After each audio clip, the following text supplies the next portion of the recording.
Votre voiture a été cambriolée et pourtant aucune trace d'effraction n'a été constatée. Cela pourrait être ce qu'on appelle un vol au brouilleur, un petit boîtier qui empêche la fermeture des portières d'un véhicule à distance. Dans ce quartier du nord de Paris la semaine dernière, 3 jeunes ont été interpellés après avoir pillé plusieurs véhicules grâce à cette technique. Comment très concrètement ils ont procédé?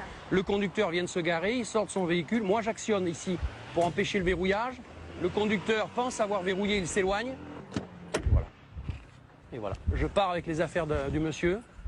Très simplement, le conducteur n'a absolument rien vu. Ces dernières semaines, ce commissariat a interpellé 8 personnes au total pour vol au brouilleur. Une arnaque en augmentation qui inquiète les services de police. Il s'agit vraiment d'un phénomène naissant, mais comme on préfère prévenir plutôt que guérir, on préfère tout de suite se mobiliser, être vigilant et mettre en alerte sur tous les automobilistes. Si l'arnaque n'est pas nouvelle, elle est de plus en plus sophistiquée. Les boîtiers sont miniaturisés et surtout plus faciles d'accès.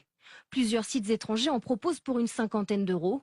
Et depuis peu, ces brouilleurs de fréquence se vendent aussi au marché noir dans certains quartiers de la capitale pour à peine 15 euros.